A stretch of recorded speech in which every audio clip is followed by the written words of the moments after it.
Es lo mejor para el Partido Popular y para mí. Ha sido increíble. Buenas noches. 4 días después de decir adiós al Palacio de la Moncloa, hoy Mariano Rajoy también ha anunciado su despedida a la presidencia del Partido Popular. Lo hace emocionado y por 3 razones. Porque es lo mejor para él, para su partido y para España. En su discurso ha sido fiel a sí mismo, pero ahora se abre el debate sobre quién va a sucederle. Y nosotros nos preguntamos si se abrirá un debate interno o, por el contrario, si Rajoy designará a dedo a un candidato. De momento todo apunta a 4 nombres, 2 mujeres del partido, Soraya Sáenz de Santamaría y su enemiga, María Dolores de Cospedal, y 2 hombres, Alberto Núñez Feijóo y Pablo Casado, pero todos son suposiciones, nada es seguro. Lo que sí está más que claro es que Rajoy tenía que irse, tenía que hacerlo cuanto antes. Después de 14 años al frente de la formación, ha conseguido salvarse de muchas polémicas en las que se han visto envueltas las siglas del partido. Sin embargo, tal y como ha dicho esta misma tarde José María Aznar, el expresidente del centro-derecha, ha estado desarticulado, enfrentado y dividido. Es por ello, por esta razón, que debía marcharse. Más noticias en nuestro sumario.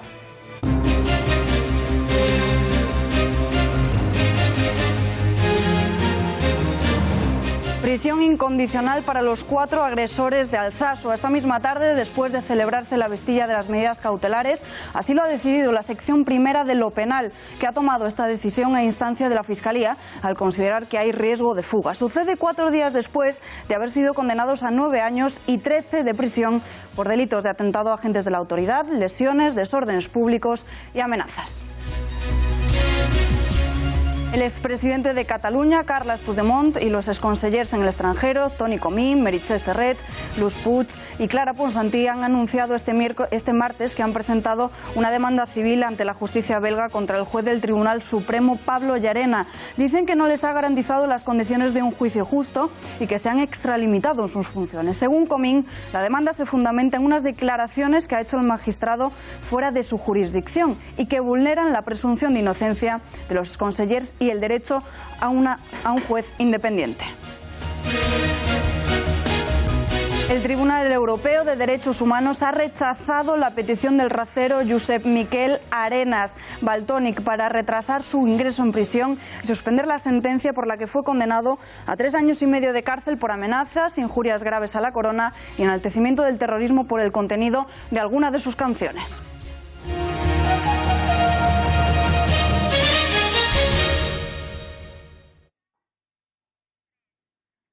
Mariano Rajoy se va 4 días después de perder el gobierno por la moción de censura de Pedro Sánchez. El presidente lo ha anunciado ante el Comité Ejecutivo del Partido Popular, que se ha reunido esta mañana en Génova y que ha estado precedido de una enorme expectación. El todavía líder popular ha anunciado que es lo mejor tanto a nivel personal como a nivel de partido y también para España. Es lo mejor para el Partido Popular y para mí. Y creo que también para España. Y lo demás no importa nada. Cumpliré mi mandato de presidente del Partido Popular hasta el día en que elijáis a la persona que me vaya a sustituir. Otra persona dice que será escogida en la celebración de un congreso extraordinario. Pero primero se citará a la Junta Directiva Nacional y se convocará este congreso. La persona que vaya a sucederle contará, en palabras de Rajoy, con todo su apoyo, lealtad y predisposición. Mientras tanto, el gallego continúa al frente del partido.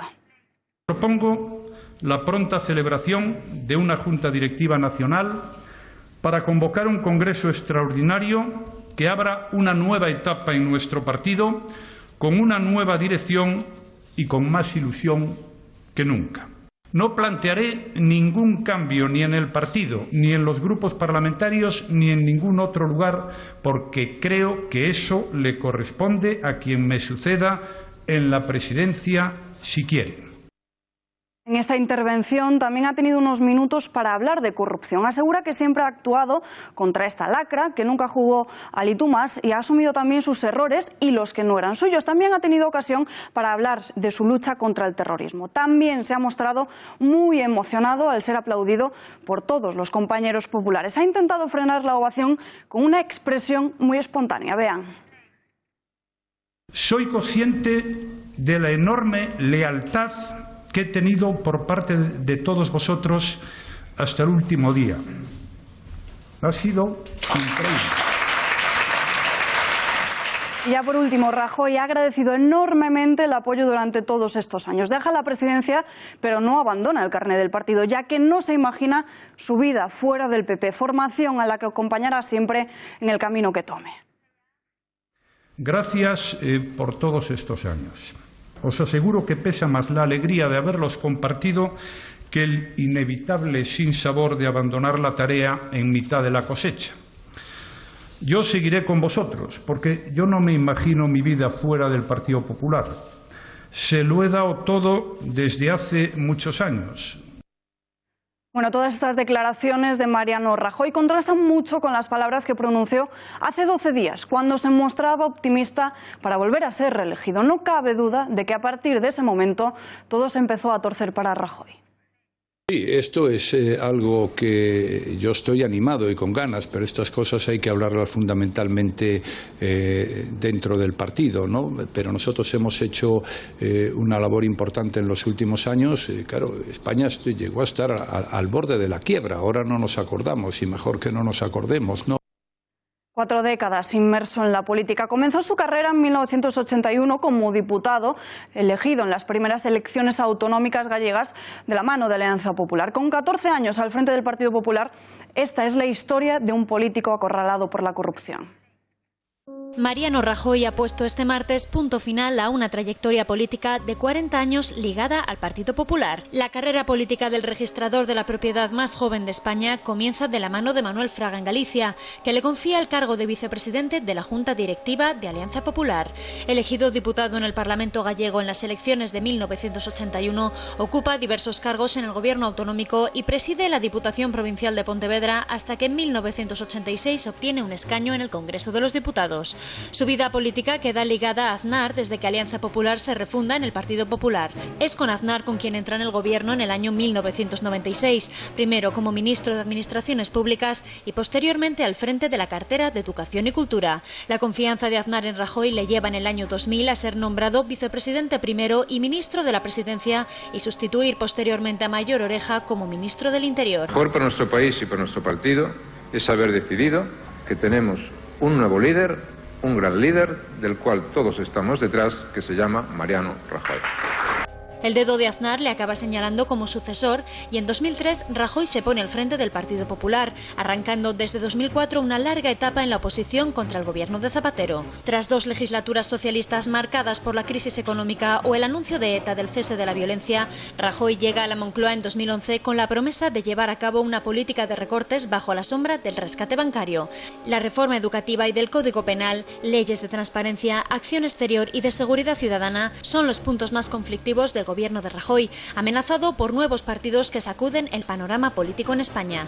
Las elecciones de 2016 son las últimas ganadas por Rajoy, entre fuertes críticas por el goteo de corrupción que finalmente son esgrimidos por el PSOE de Pedro Sánchez para derribarle en una moción de censura. Bueno, y después de este anuncio, en las filas del Partido Popular se han mostrado dispuestos y fuertes a afrontar esa nueva etapa para poder continuar defendiendo el interés general de todos los españoles. Yo creo que el partido está fuerte, el partido está unido y lo que tenemos que ahora es actualizar lógicamente nuestro discurso y adaptarnos a las nuevas circunstancias de estar en la oposición. En estos momentos el partido lo que tiene que hacer ante todo y sobre todo es estar a la altura de las circunstancias, como hemos estado en tantos momentos, ¿no? Y por tanto unidos, y unidos en torno al presidente del partido, que es Mariano Rajoy. Vamos a escuchar al presidente del partido, ¿verdad? Hay un presidente en el PP, ¿vale? A escuchar al presidente y por tanto el Partido Popular somos el partido más grande de España, que nos dio confianza a la mayoría de los españoles y por tanto el Partido Popular estamos fuertes para afrontar esta nueva situación política, para continuar defendiendo el interés general a todos los españoles.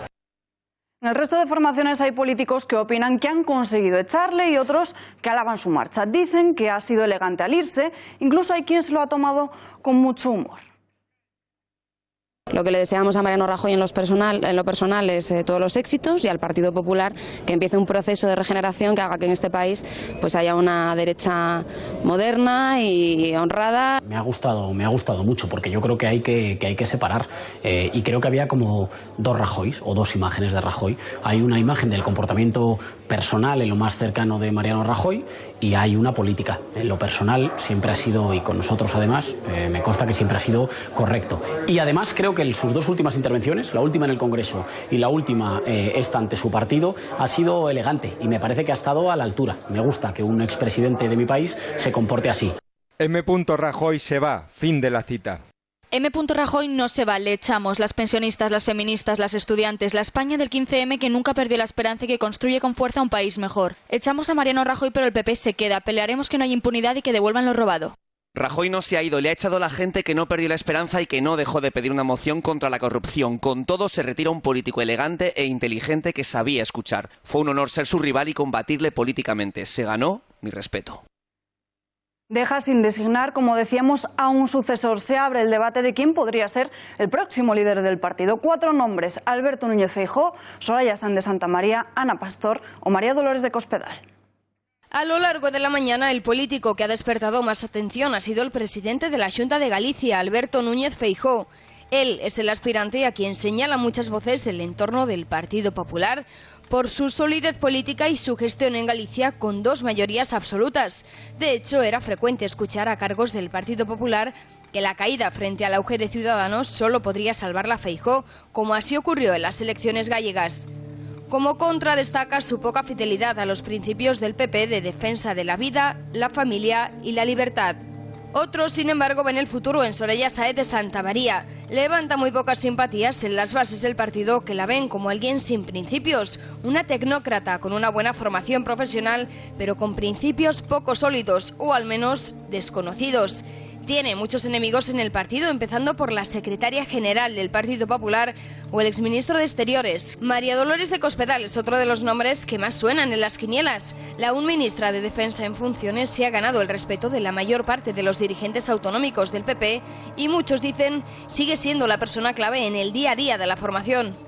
A diferencia de Soraya, tendrá un papel fundamental esta transición como secretaria general de la formación. Además, la pérdida de Castilla-La Mancha y las sombras constantes sobre su marido podrían jugar en su contra. Y por último, más allá de estos 3 nombres, el Partido Popular se adentraría en terreno desconocido. Algunos barajan el nombre de la presidenta del Congreso, Ana Pastor, de quien se desconocen sus ambiciones políticas. Pablo Casado, el bautizado como el Delfín de Aznar, es la esperanza para que el partido recupere los valores conservadores que, como ha dicho hoy Aznar, el Partido Popular ha perdido. Estos son los que aparecen en todas las quinielas, pero en Intereconomía hemos decidido salir a la calle para saber a quién prefieren los ciudadanos para suceder a Rajoy. La lista se rebaja únicamente a 2 nombres, vean. Soraya. ¿Por qué? Bueno, porque la veo que es una nueva generación y que podría hacer las cosas de forma distinta. Alberto Núñez Feijóo, sin dudarlo. Fue mi jefe y es un gestor y un político de primera línea, sin dudarlo. Supongo que Feijóo por su trayectoria quizás sea el más adecuado, pero la verdad es que no lo sé. Soraya. ¿Por qué? Pues no sé, me parece una profesional y creo que ella lo haría perfectamente. Lo ha hecho bien hasta ahora y creo que lo haría fenomenal. No me gusta ninguno. Yo creo que otro diferente, más que implique más renovación. Vamos, supongo que Feijóo, ¿no? Es más Feijóo, supongo. ¿Por qué Feijóo? No sé, que me parece que es más serio. Ninguno de ellos me convence. Si acaso Soraya la veo quizá un poquito más preparada. Ninguno, radicalmente ninguno. La vicepresidenta. ¿Por qué? Bueno, porque es la misma línea de Rajoy. Pero ¿cómo va a ser el Congreso que elija al próximo líder del Partido Popular? ¿Cuándo? ¿Quién puede votar? ¿Quién no? Fátima García Manzano, muy buenas noches. Resuélvenos todas estas dudas. Buenas noches, Alba. Mariano Rajoy ha decidido dar un paso a un lado y ha convocado al órgano del Supremo del partido. Un Congreso en el que se decidirá quién es su sucesor. Pero ¿cuándo se celebrará? Todo apunta a que será a finales de julio. ¿Y por qué? Porque el plazo mínimo que tiene que haber entre la fecha de la convocatoria y la celebración es de 1 mes y medio. medio. No obstante, podría adelantarse, ya que el reglamento determina que un Congreso Nacional extraordinario puede ser convocado en casos de excepcional urgencia con tan solo 30 días de antelación. ¿Quiénes tendrán derecho a elegir al futuro sucesor de Rajoy? Todos los militantes del partido, gracias al sufragio universal, libre, igual y secreto. Vamos a por la siguiente pregunta. ¿Quiénes podrán ser los candidatos? Pues lo vemos aquí. Todos los militantes que estén al pago de sus cuotas. Pero volvemos al calendario para conocer hasta cuándo pueden los candidatos presentar sus candidaturas. Pues 15 días después de la convocatoria del Congreso, es decir, a partir del próximo 6 de junio. Pero no todo el mundo que se presente tiene la opción de convertirse en candidato. Solo aquellos que tengan el apoyo al menos de 100 militantes. Pero en el supuesto de que se presenten 2 o más candidaturas, la comisión proclamará a los candidatos presentados en el plazo máximo de una semana, convocando también al mismo tiempo una campaña electoral interna en un plazo de 21 días. ¿Y cómo se llevará a cabo la votación? Pues mediante compromisarios elegidos en listas abiertas. En esta línea, cada candidato podrá presentar a sus compromisarios en los correspondientes colegios electorales hasta 48 horas antes de la votación. Dentro de este plazo también podrá presentarse cualquier militante como compromisario, aunque no esté adscrito a ningún candidato, o los compromisarios natos podrán adscribirse a cualquiera de las candidaturas programadas, aunque cuidado, porque no podrán apoyar a 2 o más candidaturas. Y acabamos con esta cuestión. ¿Quiénes serán los elegidos candidatos? Pues aquellos que tengan el apoyo del 20% de los compromisarios, y habrá que esperar entonces para conocer quiénes son los que comienzan a postularse. Alba. Gracias, Fátima, y cambiamos de asunto porque hoy hemos conocido un nuevo barómetro del Centro de Investigaciones Sociológicas. El paro y la corrupción siguen siendo las 2 principales preocupaciones para los españoles, pero atención, porque el trabajo de campo de esta encuesta se realizó en los 10 primeros días de mayo, antes de la sentencia de la Gürtel y de la moción de censura que consiguió desbancar a Rajoy y convertir a Sánchez en presidente. La inquietud por la corrupción subió del 38,3% de abril al 39,6%, del pasado mes de mayo, en tanto que el paro también aumentó otro punto, situándose de esta forma en un 63,6%. Paro y corrupción encabezan la lista de preocupaciones de los españoles, pero vamos a conocer qué materias les siguen. Conectamos en directo con nuestra redacción de informativos. Marta García Villanueva, muy buenas noches. ¿Qué otros temas perturban a los ciudadanos? Pues siguiendo el paro y la corrupción que comentabas, en el tercer puesto de este barómetro se encuentran los políticos, con un 25,4%, 2 puntos menos con respecto de la encuesta anterior. Y le siguen muy de cerca los problemas de índole económico, que también bajan unas décimas, del 21 al 20,6%. Y en quinto lugar se mantienen las pensiones, citadas por el 12,4% frente al 13,6% de abril. Sanidad se sitúa en el sexto lugar con un 10,1%, seguida de la calidad de empleo con un 9,7%, los problemas sociales con un 7,7% y la educación con un 7,4%, que se encuentra ya en el noveno puesto. Y es que la preocupación de los españoles por la independencia de Cataluña baja del sexto al 10º lugar, y sorprende mucho la gran caída que ha experimentado en tan solo un mes. Y es que del 11% que tenía en abril ha disminuido casi 4 puntos en comparación con el porcentaje de mayo, que se encuentra en el 7,2%. Pero debemos tener en cuenta que este último sondeo se realizó antes de la aplicación del artículo 155 y antes de que el presidente de la Generalitat, Quim Torra, nombrara su nuevo gobierno. Por último, cabe destacar que se triplica la inquietud por la Administración de Justicia, que ya es mencionada por el 6,8% de los encuestados, cuando en abril el porcentaje era del 2,9%. Y es que a pesar de ocupar el 11º puesto, este problema es el que más ha crecido en este mes, en concreto casi 4 puntos con respecto del mes anterior. Gracias, Marta. Y cada día se van confirmando más nombres de los ministros de Sánchez. Ayer decíamos que iba a ser un gobierno paritario, pero por ahora hay más número de mujeres que de hombres. María Matos. Así es. De hecho, la vicepresidencia también la va a ocupar una mujer, Carmen Calvo. Ella es una reconocida constitucionalista, es de total confianza de Pedro Sánchez y fue la encargada de negociar el 155 con la crisis catalana. Tendrá que compaginar la vicepresidencia con también la cartera de Igualdad que Sánchez va va a recuperar de cuando gobernaba Zapatero. Y una apuesta muy clara de todos los críticos ven como un acierto es situar al expresidente del Parlamento Europeo, a Josep Borrell, como el nuevo responsable de la cartera de Exteriores. Con su nombramiento, Sánchez envía un mensaje de firmeza y contundencia a los catalanes. El Ministerio de Medio Ambiente es para Teresa Rivera. Es la exsecretaria de Estado de Medio Ambiente y Cambio Climático, por lo que ya tiene experiencia en este ámbito. Y atención a esta cartera también para una mujer. Ella es María Jesús Montero. Es licenciada en Medicina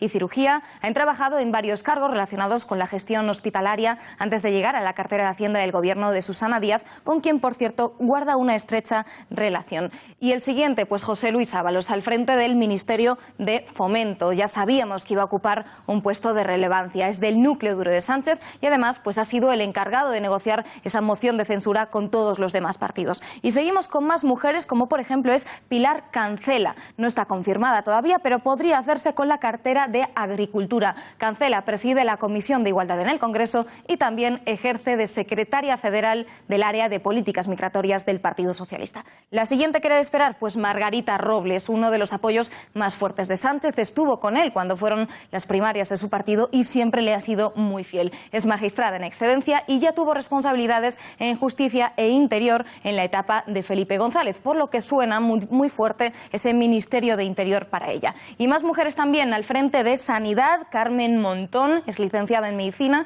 y ha sido una firme defensora de la sanidad pública en la Consejería de la Comunidad Valenciana. Ella evitó que se privatizase allí la sanidad. Y el Ministerio de Administraciones Públicas es para Meritxell Batet. Ha sido profesora de Derecho Administrativo y también Constitucional. Y ya por último, la cartera de Economía es para Nadia Calviño. Es economista, también es abogada y ha sido la responsable de la elaboración de los presupuestos europeos del Partido Socialista. Gracias, María. Y como comentábamos, Carmen Calvo será la vicepresidenta y ministra de Igualdad del Gobierno de Pedro Sánchez. La conocemos ya por alguna de sus perlas, que incluso le hicieron ganarse a pulso ser calificada como ministra de Incultura. Carmen Calvo es la elegida por Pedro Sánchez para ser la nueva ministra de Igualdad. La exministra de Cultura atesora numerosas salidas de tono en multitud de asuntos, especialmente relacionados con el feminismo. Calvo no tuvo reparos en decir que la seguridad y la libertad de las mujeres es el principal problema de España. Porque nos parece que es el principal problema que tiene este país, la seguridad de las mujeres, las libertades de las mujeres en todos los ámbitos y en materia de sus libertades sexuales, la calidad de muchos de sus derechos. Y esto opina sobre el amor romántico. Hay que acabar con el estereotipo del amor romántico, es machismo encubierto. Esto sobre el feminismo. No conocer la historia del feminismo es conocer la historia de los últimos 200 años de la irrupción de las democracias en el mundo y por tanto es conocer la historia de la mejora de la democracia también para el conjunto de la ciudadanía. Y esto otro sobre el machismo. Lo que el machismo no tolera es nuestra libertad. Eso es lo que no tolera el machismo. Lo que no tolera un machista, en algún caso que se acaban convirtiendo en asesinos de una mujer, es la libertad de ella. También se recuerda de su etapa en el Ministerio de Cultura en el gobierno de Zapatero, otras perlas que le valieron para ser apodada como ministra de Incultura. Yo he sido cocinera antes que fraila. El español está lleno de anglicanismos. Un concierto de rock en español hace más por el castellano que el Instituto Cervantes. Estamos manejando dinero público y el dinero público no es de nadie. Esta es la hoja de servicios de Carmen Calvo, la próxima ministra de Igualdad. La actual consejera de Hacienda y Administración Pública de la Junta de Andalucía, María Jesús Montero, será, como comentábamos, la que asuma la cartera de Hacienda. En Izquierda Unida y Podemos la califican de muy capaz, pero se cuestionan si será un cambio de vocal. Así se han valorado los nombramientos de los ministros. La Montero de quitarle impuestos a las grandes fortunas y de agujerear la hacienda pública, pues será una mala noticia y una continuidad respecto. Montero será continuidad de Montoro, ¿no? Si es la Montero del acuerdo de financiación autonómica que plantea la derogación inmediata del 135, mínimos de inversión del 5 en educación, del 7 en sanidad y del 3 en servicios sociales, pues ojalá. A ver, yo creo que hay que valorar primero que María Jesús Montero es una persona muy capaz, eso no lo cuestiona nadie, es la menos susanista de los consejeros y quizás sea la más andaluza del gobierno español, por tanto jugada maestra interna de Pedro Sánchez, pero eso no es lo que importa para nosotros lo que nos importa es saber si Montero va a ser simplemente un cambio de vocal de la O a la E con Montoro. La fecha electoral, las cuentas catalanas, el acercamiento de los etarras presos a las cárceles vascas o la reforma laboral son solo algunos de los retos a los que se enfrenta Pedro Sánchez en los próximos meses. La ausencia de un programa de gobierno hace que la confusión sea cada vez más grande. El nuevo presidente del Gobierno, Pedro Sánchez, tiene por delante importantes retos de los que aún no ha arrojado luz. La fecha electoral es la primera incógnita que se plantean todos los grupos parlamentarios. Unos porque desean que sea lo más tarde posible y otros porque exigen que se pongan las urnas cuanto antes mejor. Lo único que se sabe hasta ahora, que Sánchez convocará elecciones cuando se recupere la normalidad y la estabilidad. El segundo reto viene de las exigencias económicas del nuevo Gobierno. Las peticiones de Quim Torra de levantar el control que aún se mantiene sobre las cuentas de la Generalitat se han convertido en una incertidumbre que tendrá que despejar el nuevo Ejecutivo de Sánchez. Todavía está por probar que los socialistas no hayan hecho concesiones a los independentistas a cambio de su apoyo en la moción de censura. El acercamiento de los presos catalanes es la tercera incógnita a la que se enfrenta el Gobierno de Sánchez. Por ahora, las intenciones del PSOE pasan por primar la cuestión humanitaria, lo que implicaría más facilidades para que los políticos independentistas estén cerca de casa. El nuevo modelo de Estado supone el cuarto reto de Pedro Sánchez, que ya ha reiterado en diversas ocasiones que España es una nación de naciones. Tras la aplicación del artículo 155, la visión del PSOE ha virado para defender la unidad de España, lo que chocaría con las pretensiones de los partidos nacionalistas. Por último, una cuestión clave, la reforma laboral, un requerimiento por parte de toda la izquierda que en la realidad es muy difícil de llevar a la práctica. Por el momento, Sánchez se ha comprometido a cumplir con el déficit y con los compromisos adquiridos con Bruselas, que se ha mostrado firme en que España mantenga la estabilidad presupuestaria y el rigor fiscal. Y hablamos de los posibles ministros y de los retos del nuevo gobierno socialista con Fernando Valls, periodista de la Información.com. Fernando, muy buenas noches. ¿Qué tal? Buenas noches. Antes de nada, ya conocemos algunos de los nombres que formarán parte del nuevo gobierno de Sánchez. Uno de ellos, Carmen Calvo, que fue ministra de Cultura y pasó a la historia por sus reflexiones como el dinero público no es de nadie o quiero que la UNESCO legisle para todos los planetas o incluso el español está lleno de anglicanismos. ¿Es quizás el nombramiento de todos los que esperamos más polémico? Sí, yo lo considero. Hay dos nombramientos polémicos bajo mi punto de vista. El primero, el de Carmen Calvo, más que nada por ese pasado, no por ese pasado, sino por la cartera que le ha dado Sánchez, que es la de Igualdad, recuperando ese ministerio que en su día dirigió Viviane Aído y que probablemente traerá bastante polémica para los rivales en el Congreso, no así en los socialistas que deseaban recuperar ese ministerio. Y otro nombramiento polémico es el de María Jesús Montero en Hacienda, una persona que viene de Andalucía y que es famosa por elevar el impuesto de sucesiones a las rentas más altas. Recordemos que Sánchez en su programa electoral y en los presupuestos alternativos que presentó había fijado subir los impuestos a las rentas más altas, aquellos que cobraran más de 150.000 euros anuales. Hablando de Carmen Calvo, ya fue la encargada de la negociación del artículo 155, lo que ha molestado al independentismo. Sin embargo, el nombre más denunciado desde Cataluña es el de Josep Borrell. ¿Está intentando Pedro Sánchez alejarse de su imagen amable y cercana con el secesionismo?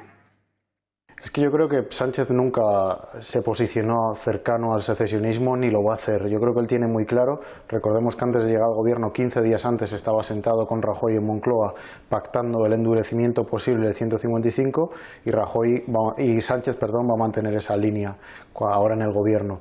Yo creo que tiene una línea roja que es respeto a la Constitución, se sentará a hablar con Torra, Torra le pedirá la celebración de un referéndum probablemente y Sánchez seguirá en sus 13.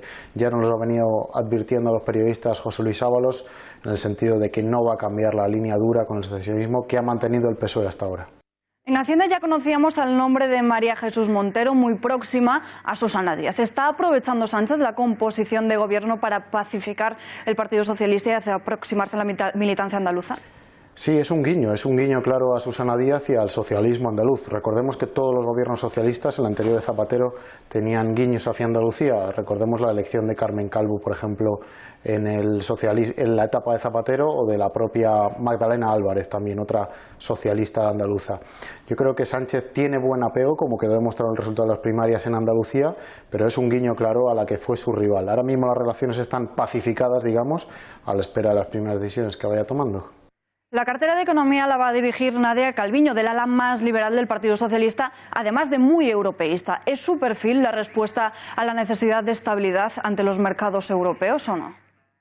Sí, claro, es un guiño a Europa, tanto a la Comisión, al Consejo Europeo, que por cierto será el primero que acuda Sánchez a final de mes, como a los mercados internacionales. Una persona que tiene buena relación precisamente en Europa y que, bueno, pues en una cartera también donde se necesita una interlocución, si no diaria, constante con el Banco Central Europeo. Nadia Calviño tiene un perfil muy bueno, hemos venido advirtiendo la información de que el equipo de Sánchez sería más tecnócrata que político y Nadia Calviño cumple a la perfección ese perfil. Uno de los recientes nombramientos conocidos es también el de Carmen Montón en Sanidad, que ya ocupa la cartera de esta materia en la Comunidad Valenciana, gobernada por el Partido Socialista y Compromís. ¿Es este el primer guiño al nacionalismo? Yo a Montón no la definiría como cercana al nacionalismo, sino sí que la definiría como cercana a José Luis Ábalos, que es otro valenciano y mano derecha de Sánchez. Ábalos, por cierto, que se encargará de las relaciones entre gobierno y partido. Montón llega al gobierno con el aval también de Chimo Puig, una persona a la que también se quiere acercar Sánchez, con quien las relaciones no han sido buenas hasta ahora. Por tanto, yo lo veo más que un guiño al nacionalismo, un guiño a un varón autonómico importante. Último, hace 4 días afirmaste ante las cámaras de este informativo tu pronóstico de una convocatoria electoral el próximo otoño. ¿Lo sigues manteniendo o intentará Sánchez agotar esta legislatura? Sí, me acuerdo que hablamos del próximo otoño. Yo lo que descarto totalmente es que se produzca un superdomingo, es decir, que las próximas generales coincidan con las municipales autonómicas. Sánchez intentará retrasarlo al máximo, pero veremos a ver si puede, a ver las primeras decisiones que tome en el Congreso, las primeras leyes que lleve a Consejo de Ministros y los apoyos que consiga. Yo sigo hablando de otoño, aunque no descarto que lo prolongue hasta junio o verano, mejor dicho, de 2020. Entre esa fecha va a dar otoño de 2019 y verano de 2020, ahí serán las próximas generales. Fernando Valls, gracias y muy buenas noches. Gracias y buenas noches. Hablemos ahora de los presupuestos, porque en Ciudadanos van a luchar haciendo todo lo posible para que salgan adelante. El líder de la formación naranja, Albert Rivera, ha negado que vayan a cambiar su voto afirmativo a las cuentas. Hay dos opciones en este momento: la venganza, la regañina entre partidos, la querella entre partidos, los rojos contra los azules y los azules contra los rojos, o pensar en los españoles. Y por eso nosotros no vamos a cambiar de criterio. Pensamos que estos son unos buenos presupuestos y haremos todo lo posible para que salgan adelante. Y ante todas esas voces que calificaban de revancha al movimiento de los populares, José Manuel Barreiro, portavoz del partido en el Senado, cree que la decisión de ampliar el plazo para presentar enmiendas a los presupuestos no es un castigo ni una venganza al PNV, sino que los nacionalistas rompieron el pacto de forma unilateral y, por tanto, dice que no tienen ningún compromiso. Nosotros hemos aprobado un presupuesto en el Congreso con el apoyo de 7 fuerzas políticas. Por lo tanto, no era el proyecto del Partido Popular, era un proyecto fruto de un consenso con otras 7 fuerzas políticas. Una de esas, bueno, pues ha, digamos, roto ese acuerdo, y lo que aprobó en un día, a la semana siguiente, pues ha dicho que no. En consecuencia, creo que esto nos libera de alguna forma, ¿no?, de ese compromiso.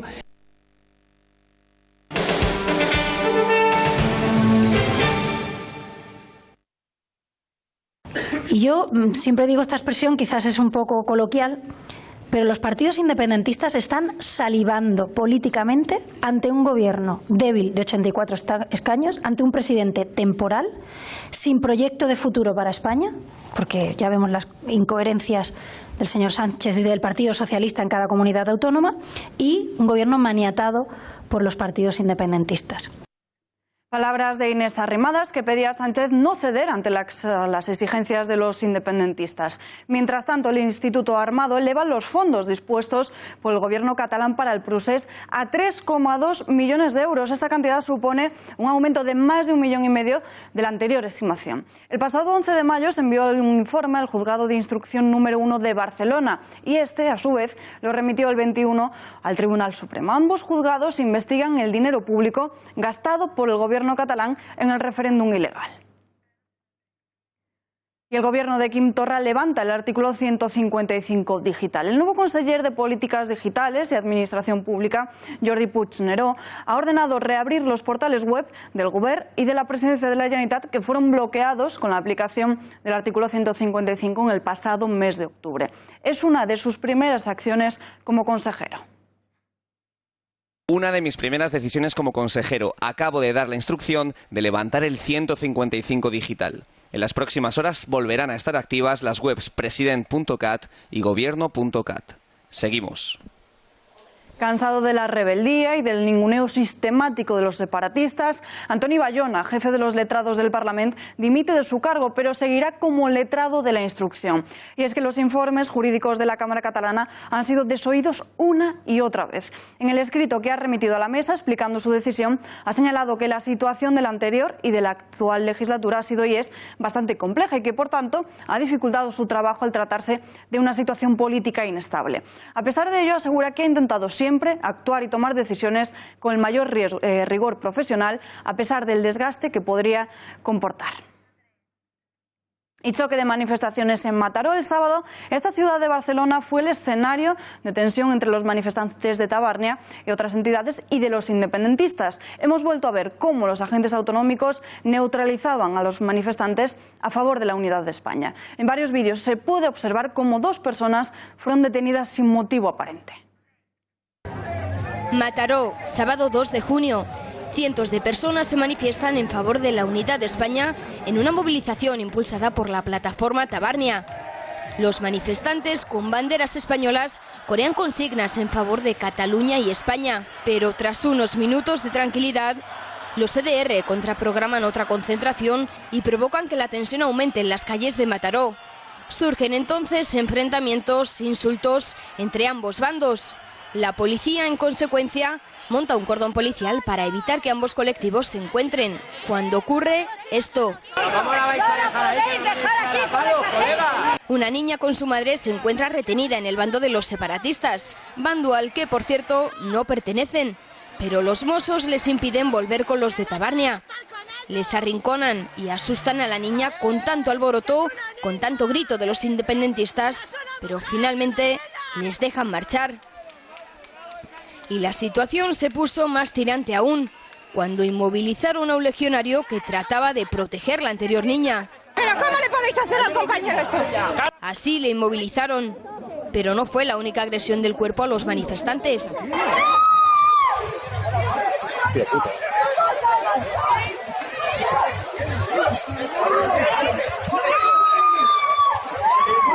El resultado, aquí 2 partes médicos de 2 heridos por los Mossos d'Esquadra. Diagnóstico, cervicalgia postraumática, contusiones y erosiones varias.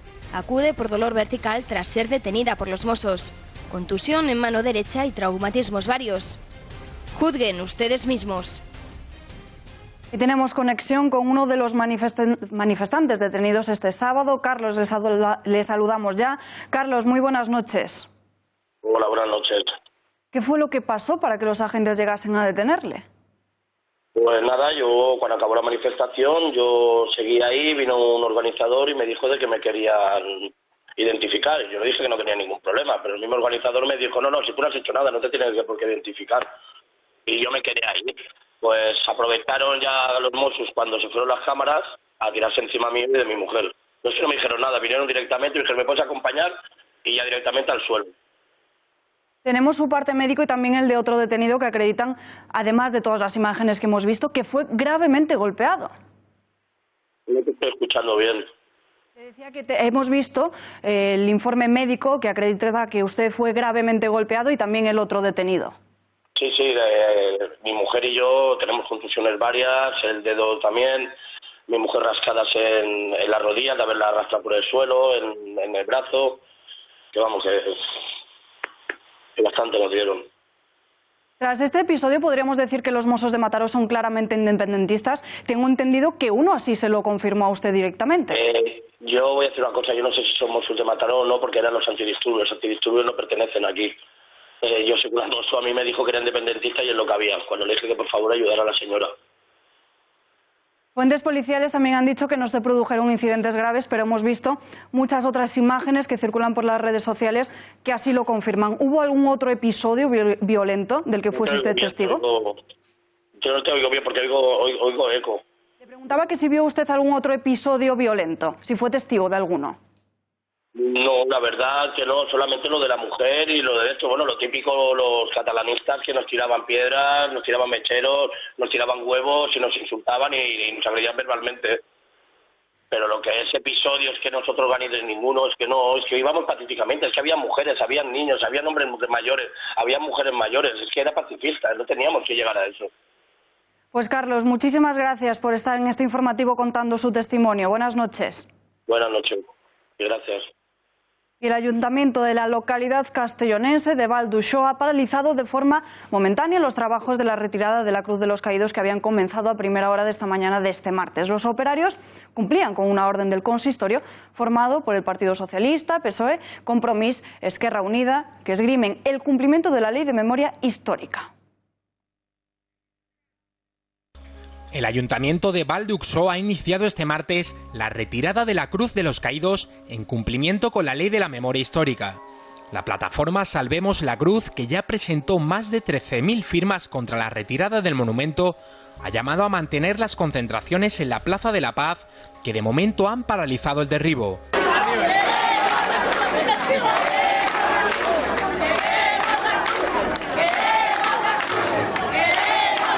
Tanto PP como Ciudadanos se han opuesto a la retirada de la cruz que pretende el gobierno tripartito de PSOE, Compromís y Podemos.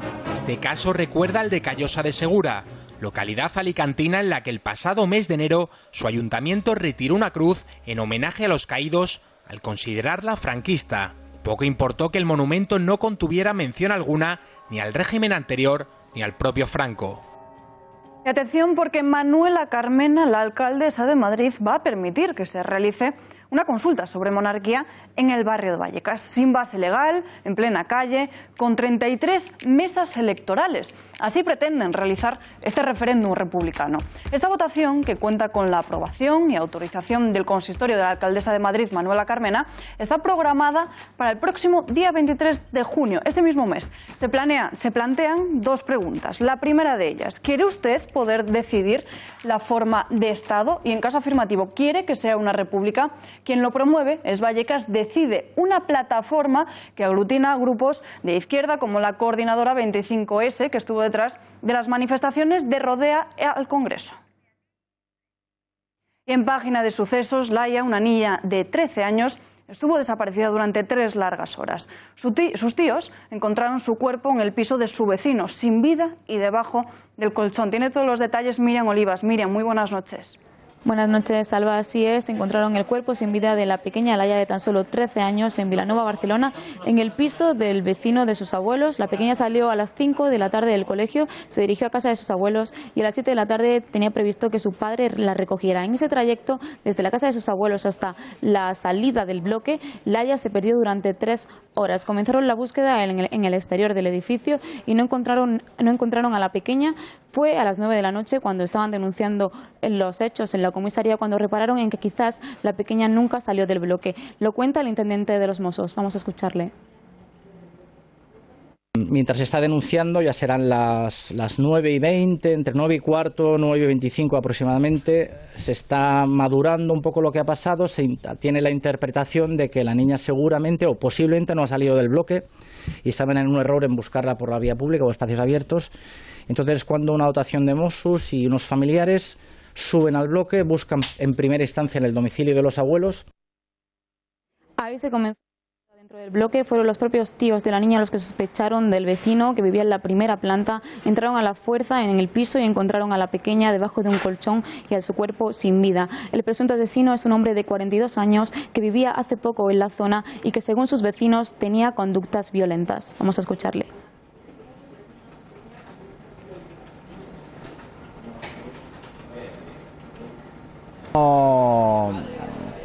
No lo conozco, es una persona que no me resulta conocida, Sí, porque comentan por otras personas que es una persona bastante violenta. Cuando yo lo vi que lo sacaban, pues Presentaba signos de haber bebido, de haber consumido algún estupefaciente y no estaba, digamos que, en condiciones. Pero atención, porque el presunto asesino podría denunciar a los familiares de la pequeña por allanamiento de morada. Tiempo de análisis y para ello contamos con Juan Gonzalo Ospina, abogado penalista. Señor Ospina, muy buenas noches. Buenas noches. Los tíos de la pequeña entraron por la fuerza en la casa de su vecino y encontraron debajo de un colchón su cuerpo sin vida. ¿Han incurrido en un delito de allanamiento de morada? Los hechos son muy graves y, por lo tanto, la desaparición de la pequeña podría entenderse como justificación la entrada de sus padres en la morada de los tíos y, por lo tanto, se podría aplicar la teoría de que estábamos ante un delito flagrante y, por lo tanto, la circunstancia de entrar en un domicilio invadiéndolo, es decir, sin el consentimiento de sus titulares, no esté penado por el Código Penal. En caso de que el presunto asesino acabe denunciando, ¿cabría la posibilidad de que los familiares de la pequeña fuesen condenados a algún tipo de pena? ¿Qué condena podrían enfrentarse? Pues ante unos hechos tan graves parece que sería fácil, o por la defensa o por la acusación, digamos, de los familiares de la pequeña Laia, el hecho de justificar la entrada en este domicilio, toda vez que la menor se había perdido en un espacio físico muy pequeño, muy corto, durante unos breves minutos y, por lo tanto, no parecía justificable una desaparición. La única explicación lógica era que algo le había pasado a la menor y así fue, con el trágico desenlace de encontrarnos a la misma fallecida en el domicilio de esta persona. Por lo tanto, parece que estamos ante la comisión de un delito flagrante que justificaría la entrada en este domicilio. Y ya por último, señor Ospina, si finalmente se acredita que fue él el asesino, ¿podría este caso encajar dentro de la prisión permanente revisable que la izquierda y los independentistas retiraron? El Código Penal prevé la pena de prisión permanente revisable cuando hay un atentado contra la vida y en este caso estamos ante el fallecimiento de un menor de 16 años, por lo tanto sí que estamos en una de las circunstancias en las cuales el Código Penal prevé la pena de prisión permanente revisable para el autor de este delito. Señor Ospina, muchísimas gracias y buenas noches. Gracias a ustedes. Y nos vamos hasta el Teatro Rialto porque está a punto de comenzar el concierto de José Manuel Soto. Allí se encuentra nuestro compañero Javier Torres. Javier, muy buenas noches. Buenas noches, Salva. Faltan unos minutos para que dé comienzo el concierto de José Manuel Soto aquí en el Teatro Rialto. La expectación es máxima. Hace ya semanas que se han agotado todas las entradas. Además, hay expectación también por ver en directo su nueva canción, su nuevo tema tan esperado, Yo Soy Español. Gracias, Javier, y buenas noches. Y nos vamos a página internacional porque el Supremo de Estados Unidos respalda al pastelero que no quiso hacer una tarta para una boda gay. Se remonta al año 2012, cuando una pareja se acerca a una pastelería en Colorado para encargar una tarta nupcial para el día de su enlace. Sin embargo, el dueño del comercio se niega y la pareja denuncia a este ante la Comisión de Derechos Civiles. Y ahora el alto tribunal falla a favor del pastelero. 7 de los 9 jueces han respaldado la actuación del dueño de la pastelería, que alegó sus creencias religiosas para negarse.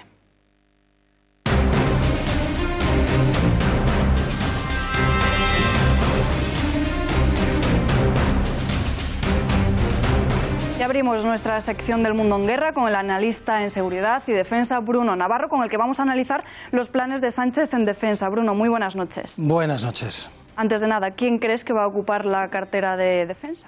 Bueno, a lo mejor se está publicando en estos momentos, porque estamos con el goteo toda esta tarde de ministros, así que es posible que a la vez que estamos hablando se sepa ya el nombre. Hay uno que es bastante improbable, aunque era el que primero se empezó a hablar por todas partes cuando se barajaba la posibilidad de un gobierno mixto socialista y podemita, cuando se ha caído pues ya el ex jefe de Estado Mayor de la Defensa, Julio Rodríguez. Por lo tanto, para los que no lo sepan, llegó a ser el militar de más alta graduación, por debajo de los cargos civiles, como puede ser el ministro. No puede ser porque, bueno, no podría ser o no debería ser porque es un cargo, miembro de Podemos, y Sánchez, el gobierno que estamos viendo hasta ahora en el goteo de ministros, es fundamentalmente socialista, ¿no? Los candidatos excluidos son Zaida Cantera, que es pues no tiene una experiencia ni un conocimiento, podríamos decir, casi nulos, tanto en política como en asuntos militares, pero a su favor tendría que sería un fichaje muy político, muy ideológico, para dar la vuelta al ejército y convertirlo en otra cosa distinta. El que más sonaría sería de Constantino Méndez, que nos suena porque fue secretario de Estado de Defensa con Zapatero y sería un cargo más tecnócrata. No deja de ser, no es independiente, no deja de ser un miembro del Partido Socialista y, por lo tanto, también habría cambios muy importantes en el Ministerio, pero no tantos como podía esperarse con Cantera. Pero bueno, vamos a ver, también puede ser cualquier otra persona, pero bueno, estos serían un poco los que estarían en ahora mismo de los que más se oye hablar. Pues mañana se harán públicos esos nombramientos, así que veremos si has acertado. Vamos ahora a hablar de los planes de Sánchez, porque una de las cuestiones más polémicas es la confesionalidad.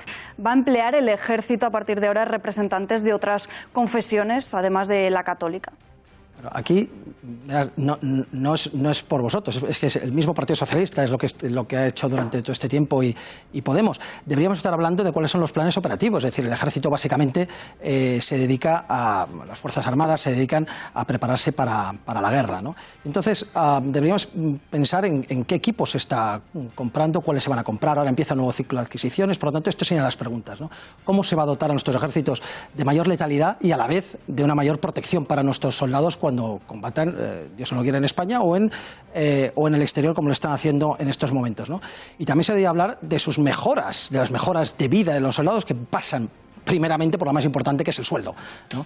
Se ha hablado ahora recientemente se ha conseguido recientemente una pseudo equiparación de sueldos entre la Policía Nacional, Guardia Civil, con las policías autonómicas, pero nadie está sacando ahora lo más importante, que sería, en este caso para defensa, que sería la equiparación de sueldos con nuestros militares, ¿no?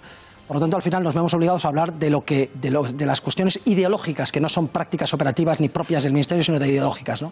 Empezando por lo que decías, la confesionalidad no es tanto el problema de lo que mencionas de si va a haber o no imanes para los soldados musulmanes. Es que no hay un clamor ni una necesidad y una petición, más que precisamente en Ceuta y Melilla, donde hay soldados musulmanes. En el resto de España nadie está pidiendo, por lo menos con un volumen de peticionarios suficiente, representantes religiosos de otras creencias. Y para los musulmanes ya desde 2016 se está trabajando en ello. Pero eso es un pecata minuta. Lo importante cuando se habla de confesionalidad es convertir la confesionalidad actual del Estado y del Ejército, por lo tanto, en laicidad. Además, una laicidad y un laicismo militante y radical, de tal forma que se acabe con la tradición religiosa en las Fuerzas Armadas, que viene por tradiciones y porque no deja de ser la religión católica, plasmado así en la Constitución como una religión con mayor relación con el Estado, y con una mayoría de españoles que se sienten católicos y con, ya digo, unas tradiciones que arrancan de miles de cientos y de miles de años, ¿no? Luego, en el fondo, lo que se trata es de dar la vuelta y convertir el ejército en algo que no es, con un tema que nadie está pidiendo dentro del ejército, desde luego. ¿Y de qué forma se puede fomentar la igualdad de género en las Fuerzas Armadas, teniendo que los cargos no son elegidos a dedo? Efectivamente, es otro de los temas ideológicos, absolutamente ideológicos, en los que tenemos en cuenta que estamos hablando de ¿qué? De elegir a cargos militares por su sexo. Por lo tanto, no estamos hablando de discriminación positiva, de lo menos igualitario, que es precisamente la paridad, ¿no? En los ejércitos no hay paridad. No hay paridad, primero, porque solo hay un 12% de mujeres militares, y con un 12% de mujeres militares no se puede aplicar la paridad realmente. ¿Y por qué no hay tantas mujeres militares? Precisamente porque es una profesión que las mujeres en general no solicitan. Hay profesiones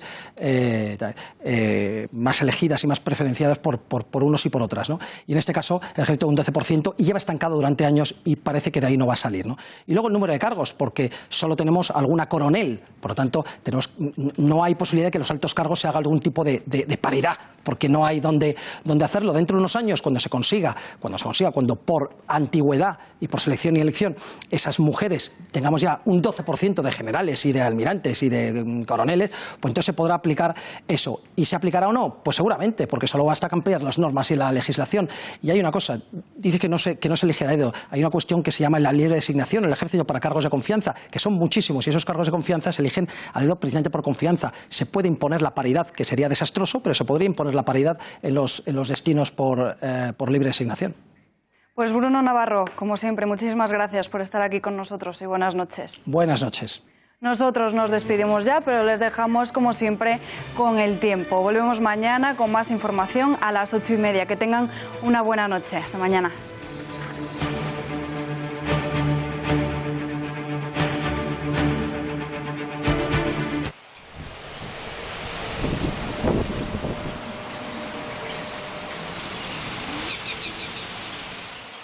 Muchos nos estáis preguntando hasta cuándo seguiremos con estas lluvias, y lo cierto es que de momento tendremos que tener el paraguas bien a mano.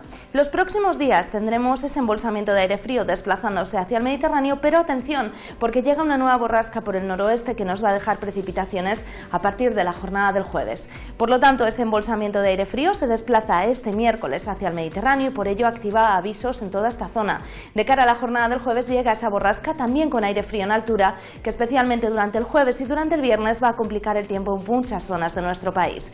Así pues, de momento durante este miércoles se activan los avisos por lluvias y por tormentas en algunas comunidades, como por ejemplo en Cataluña, también en Mallorca, en puntos de Aragón o interior de la Comunidad Valenciana. La menor probabilidad de lluvias la encontramos en áreas del Estrecho y también en las Islas Canarias. De cara a la jornada del jueves seguimos con esa alta probabilidad de lluvias en puntos del nordeste, lloverá sobre todo por la mañana, pero fijaos porque de cara a la tarde esperamos que aumente la probabilidad de lluvia en el oeste de Galicia, de mano de esa borrasca que nos dejará precipitaciones. Así pues, los próximos días esperamos importantes acumulados de precipitación en dos zonas, principalmente en puntos del nordeste y en el extremo opuesto, en el extremo noroeste peninsular, con la llegada de esa borrasca que complicará el tiempo de cara al fin de semana.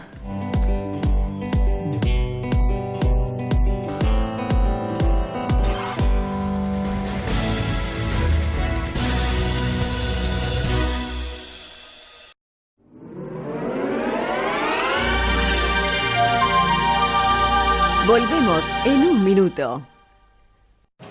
Patricia Sánchez, amante de la vida sana y enamorada del patinaje artístico.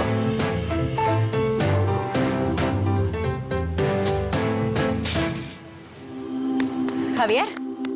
Un consejo. Así y así. Mi consejo.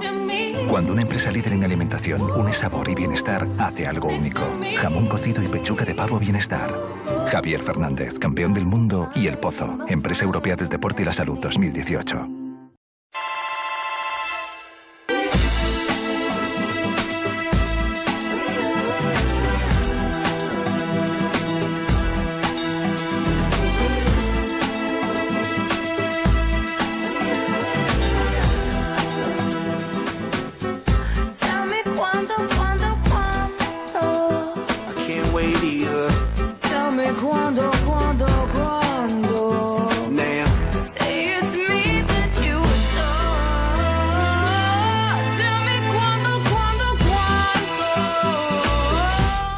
Cuando unes sabor y bienestar, haces algo único. Bienestar El Pozo. Javier Fernández, campeón del mundo y El Pozo, Empresa Europea del Deporte y la Salud 2018.